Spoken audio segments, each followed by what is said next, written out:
Всем привет! Меня зовут Илья. Вы на канале проекта Trig.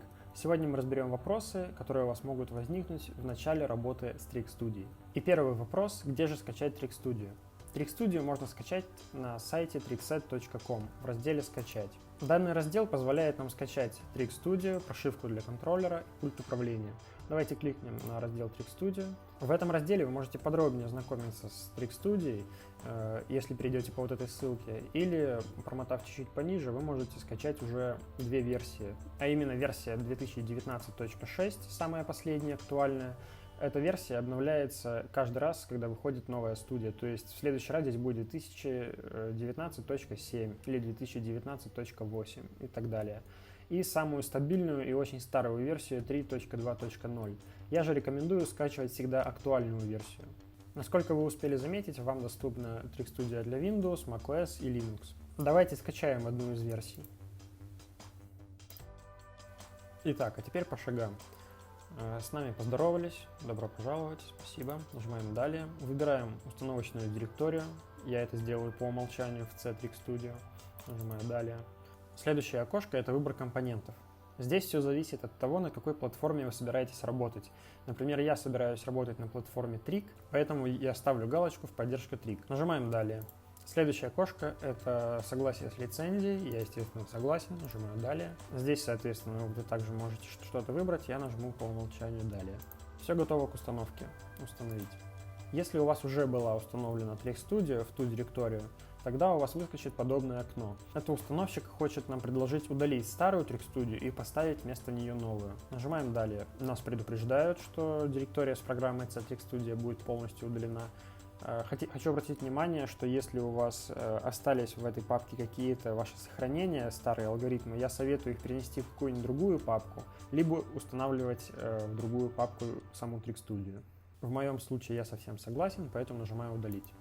Окей, удаление завершено успешно, нажимаем «Завершить», и новая Trig Studio устанавливается на наш компьютер. Окей, установка завершена, нажмите «Завершить» для выхода из мастера Trig Studio. Вставляю галочку «Запустить сейчас» и нажимаю «Завершить». Ура! Наша Trig Studio установилась и открылась. Следующий вопрос – как создать новый проект?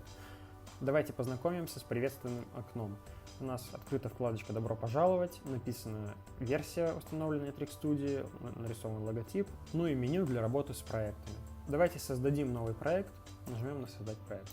Ура! Мы создали новый проект. Следующее, что нам нужно сделать, это настроить Trig Studio для работы. Для этого давайте познакомимся с интерфейсом. Итак, первое, на что стоит обратить внимание, это сцена, то, где мы будем создавать наши алгоритмы. Следующее, без чего вам уж точно не обойтись, это панель палитра. Здесь располагаются все блоки, из которых мы будем создавать наши алгоритмы. Подробнее с палитрой вы можете ознакомиться в нашем справочном центре. Ссылку я оставлю в описании. Следующее, на что вам стоит обратить внимание, это панель редактор свойств. В ней вы можете менять свойства блока. Например, давайте сделаем x больше единицы. Окей. Свойства нашего блока изменены. Также вы можете менять свойства блока под самим блоком, дважды нажав левой кнопкой мыши по выражению. Например, давайте напишем x равно единице. Также вам доступны панели переменные и настройки сенсоров. О них мы поговорим немножко позже. Следующее, с чем мы познакомимся, это раздел «Главное меню». Главное меню – это файл, правка, вид, инструменты, настройки и справка. Если обобщить, главное меню содержит набор базовых операций и настроек среды. Под главным меню нам доступно несколько панелей. Это панель «Файл», панель «Правка», где можем отменить и повторить, панель «Вид» и панель «Интерпретатор», в которой мы можем выполнить какой-то наш алгоритм, перейти в режим реального робота или открыть настройки. Сейчас мы находимся в режиме 2D модели. Если мы перейдем в режим реального робота, в нашем случае это генерация JavaScript, тогда у нас откроется несколько новых кнопок. Например, это «Остановить робота», «Генерировать JavaScript код» или «Загрузить программу на робота». Также сбоку у нас появилась панель «Прочее». В данном случае у нас здесь прописан IP-адрес нашего робота. Хотелось бы поподробнее остановиться в разделе «Настройки». Здесь вы можете сменить платформу, в которой работаете. Например, если вы работаете с LEGO EV3, тогда просто поставьте маркер напротив соответствующего раздела. Также вы можете переключаться в разные режимы робота соответствующим образом. Просто поставьте маркер, куда вам нужно. Я работаю с платформой Trig в 2D модели. Окей, давайте применим настройки, нажмем «Применить» и «Ок». Следующее, с чем бы я хотел вас познакомить, это режим отладки. В левой части экрана вы видите два раздела «Редактор» и «Отладка». Давайте перейдем в отладку. В режиме отладки главное меню и панели инструментов такие же, как и в режиме редактирования, то есть это главное меню и панели под ним. Изменения у нас произошли чуть ниже. Сцена с блоками у нас изменилась на окно двумерной модели, появилась панель редактирования мира и появилось небольшое боковое меню с эмулятором экрана. Подробнее про панель редактирования мира и эмулятор экрана вы можете прочитать в справочном центре, ссылку я оставлю в описании. Сейчас же я познакомлю вас с одной из функций. Давайте представим ситуацию, что мы пишем алгоритм для проезда нашего робота по линии профи. Так, нажимаем левой кнопкой мыши на функцию картинка, ищем Line Profi, вот она, нажимаем кнопку «Открыть» левой кнопкой мыши. Давайте немножко отдалим. Вот таким образом у нас выглядит линия профи. В принципе, подкладывание полей — это очень интересная функция, которая позволяет отладить алгоритм в 2D модели еще до работы на реальном полигоне. Плюс никто не отменял случаи отсутствия физического полигона. И к тому же ученики могут выполнять домашние задания не в классе, а дома. Ну и раз уж мы затронули тему линии профи, давайте откроем заранее написанный нами пример. Для этого на панели «Файл» нажмите кнопку «Открыть». Текущий проект, я думаю, можно не сохранять. Далее Trick Studio автоматически вас перекинет в раздел с заранее написанными нами примеры. В нашем случае пример с линией профи называется Along the Line Video, потому что по линии профи нужно ездить с помощью видеозрения. Нажмем кнопку «Открыть». Итак, робот стоит уже на старте с подключенной видеокамерой. Подключена она у нас в порт Video 2. Это мы можем проверить, раскрыв боковое меню с эмулятором экрана. И в разделе «Порты» мы можем посмотреть, что она подключена у нас к порту Video 2, а именно сенсор линии. Давайте перейдем в редактор, чтобы посмотреть наш алгоритм, который мы заготовили заранее. Давайте отдалим. Кстати, есть еще очень удобная функция, с помощью которой можно видеть весь текст, который у нас написан под нашими блоками, в свойствах блока. Можно перейти в настройки и нажать «Показать весь текст», либо горячая клавиша Ctrl-Shift-T. Вот поставили галочку, и мы видим, в принципе, все свойства всех блоков.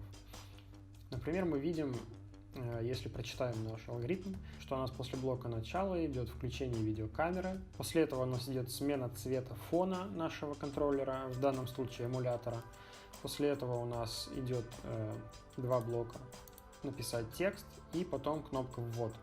То есть этот блок называется «Ждать», сейчас покажу, «Ждать нажатия кнопки», вот он. То есть если мы наведем на этот блок и подождем немножко, мы увидим небольшую подсказку. У нас написано «Ждать нажатия на кнопку на корпусе робота». В нашем случае это будем ждать нажатия на эмулятор. То есть я поясню, что происходит. То есть у нас запускается алгоритм, включается видеокамера, и потом, пока мы не нажмем кнопку «Ввод», в данном случае на эмуляторе это галочка, вот она, у нас алгоритм дальше не пойдет. Поэтому давайте начнем. Нажмем «Выполнить». Так, press Enter when ready. Так, мы готовы, поэтому нам нужно нажать на Enter. В данном случае это галочка. Отлично, робот поехал. Кстати, еще одна функция, которая есть в Trick Studio, это уменьшить скорость или увеличить скорость. В данном случае это увеличить скорость течения времени или уменьшить. Например, мы делаем скорость 40%, время идет медленнее. Плюсик, время идет быстро, по умолчанию 100%. Ладно, в принципе мы уже посмотрели, что робот и правда поехал. Давайте перейдем дальше. Итак, давайте напишем нашу первую задачу. Для этого перейдем в режим редактора. Например, напишем задачу движения вперед в течение 5 секунд. Для этого достанем блок мотора вперед. Далее нам потребуется таймер. И закончить программу блоком конец. Следующее, что нам потребуется, это последовательно соединить наши блоки. Это можно сделать двумя способами. Либо кликнув левой кнопкой мыши по блоку, от которого нам требуется ввести связь, зажать синий маркер левой кнопкой мыши и подвести связь к следующему блоку. Оп, готово. Второй вариант – это режим рисования. Если мы зажмем правую кнопку мыши и не отпуская, будем вести нашу воображаемую связь к следующему блоку. И отпустим правую кнопку мыши на втором блоке, к которому хотим подтянуть связь. Так, давайте соединим остальные блоки. Так, наш алгоритм готов. Давайте прочитаем алгоритм. Начало алгоритма.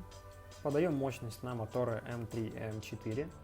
Вы это можете увидеть в строчке порты, либо опять же в редакторе свойств в правой верхней части экрана. Следующий блок — это таймер. Давайте изменим значение задержки в миллисекундах на 5000. Как известно, 1000 — это 1 секунда, а нам нужно ехать в течение 5 секунд. Вы можете либо в редакторе свойств дважды нажать левой кнопкой мыши и изменить значение, либо над самим блоком, вот в это вот пунктирное окошко, дважды нажав левой кнопкой мыши, опять же, ввести нужное вам значение, например, 5000. И последний блок — это блок конец, который завершает алгоритм. Отлично, алгоритм готов. Давайте запустим его. Для этого нажмем кнопку «Выполнить». Как видите, робот поехал. Следующий вопрос, который я хотел бы рассмотреть, это где найти задачи и как прокачать свои скиллы. Для этого вам нужно перейти на trixet.com в любом браузере, открыть раздел «Образование». И здесь нам доступны два раздела — «Школам» и «Вузам». Давайте откроем «Школам». И в данном разделе мы видим, что нам доступны презентации для уроков, инструкции по сборке моделей и онлайн-видеокурс. Например, вы можете перейти в презентации для уроков. В данном разделе вам доступна презентация, начиная с самых простых, со знакомства с конструктором или контроллером, и заканчивая компьютерным зрением и очень сложными задачами. Я бы советовал вам скачать все эти презентации вот по этой ссылке и ознакомиться с ними. На этом я хотел бы сказать спасибо за внимание. Пишите в комментарии, что хотели бы видеть в следующих видео, и пока-пока.